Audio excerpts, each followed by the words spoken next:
This is the story of Elisa Lam, a young woman whose final moments were captured on a hotel elevator camera in one of the most unsettling pieces of footage ever released to the public. A video that millions of people have watched and still cannot explain. On February 1st, 2013, Elisa Lam vanished inside the Cecil Hotel in Los Angeles.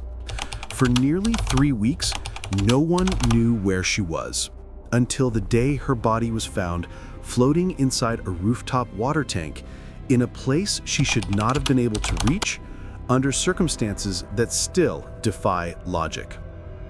Tonight, we examine everything: who Elisa was, what happened in the elevator, how she got to the rooftop, and why the official explanations still leave us with more questions than answers. Let's begin. Elisa Lam was a 21-year-old student from Vancouver, Canada.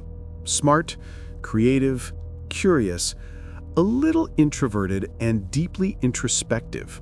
She loved writing on her Tumblr blog, where she often talked about loneliness, the pressure of growing up, and her struggles with bipolar disorder. Traveling alone to California was supposed to be a life-changing adventure, her way of breaking free, exploring the world, and discovering herself. She arrived in Los Angeles at the end of January. After a few days in the city, she checked into the Cecil Hotel, a building with a history darker than anything she could have imagined. The Cecil Hotel is infamous. For nearly a century, it has been associated with violent crimes, overdoses, suicides, and serial killers.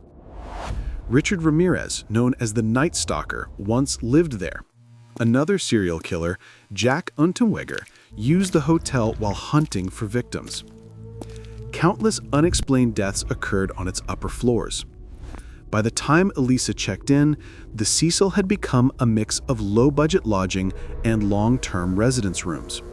People from many walks of life came and went. Some were tourists, some were homeless, and some were criminals hiding in plain sight.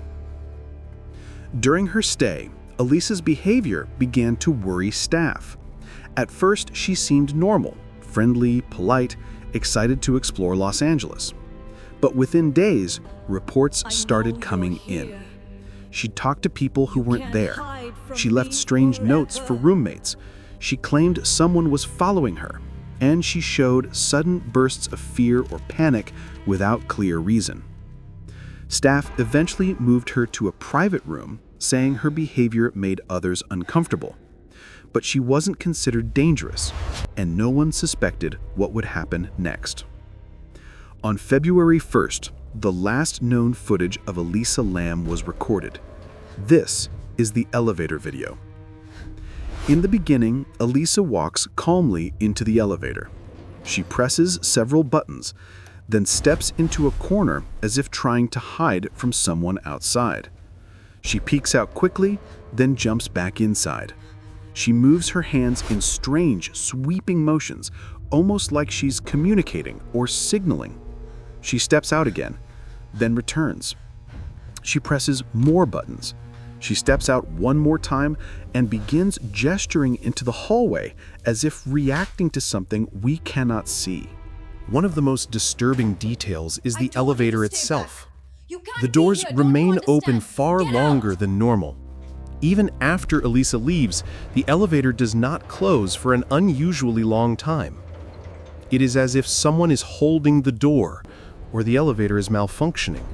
But no malfunction was ever reported. Investigators later discovered missing timestamps and irregular motion in the footage. Frames appear to be removed. The timecode freezes, jumps, and distorts. Some experts believe the video was edited before being released to the public, but by whom and why? After this footage, Elisa Lam simply disappears. When she was reported missing, police searched the hotel from top to bottom. Dogs picked up her scent near the elevator, but quickly lost it.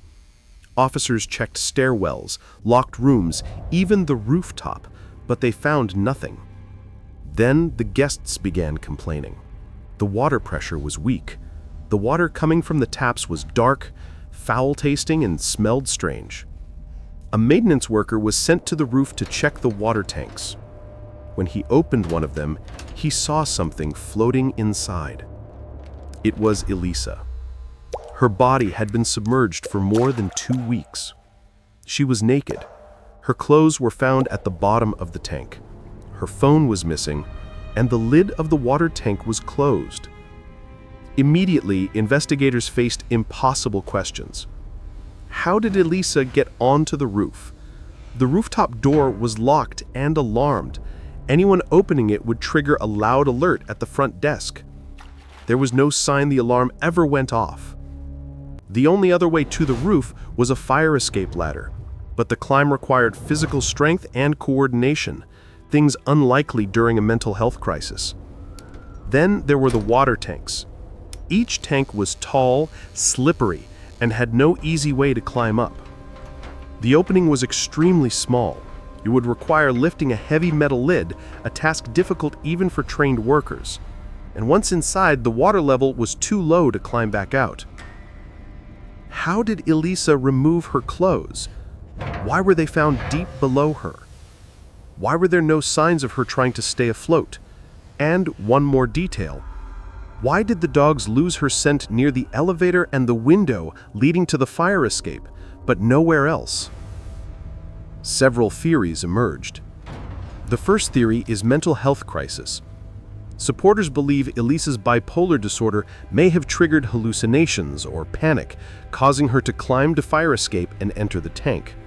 But this theory does not explain the elevator behavior, the missing timestamps, or the closed tank lid. The second theory is accidental drowning. But accidents don't explain how she reached a secured rooftop or lifted a heavy tank lid. The third theory is foul play. Some people believe someone followed Elisa, either inside the hotel or from outside, possibly a hotel resident, possibly staff, possibly someone she met in the city. But there is no direct evidence, and no one was ever charged. The fourth theory is a cover-up. Supporters point to the edited elevator footage, missing time, and the hotel's long history of negligence. If security was weak, if doors were left unlocked, or if staff were involved, revealing the truth could have meant lawsuits and financial ruin. The fifth theory ventures into the paranormal. The Cecil Hotel has decades of violent history. Some believe Elisa was reacting to something supernatural. This theory is popular online, but not accepted by investigators. The sixth theory is that Elisa's final moments were influenced by a combination of factors: her mental health, the hotel's dangerous conditions, access failures, and possibly the presence of another person who was never identified. In the end, the official conclusion remains: accidental drowning, with her bipolar disorder contributing. But the explanation leaves too many unanswered questions. Why did the elevator malfunction? Why was the footage edited? Why didn't rooftop alarms activate? How did Elisa climb a restricted ladder? Why were her clothes removed? How did the tank lid close? And what exactly happened in the hallway outside that elevator? To this day, no one truly knows. Elisa Lam's story is tragic, haunting, and deeply human. She was a young woman struggling with her own inner world, exploring life, trying to understand herself, and trying to find peace.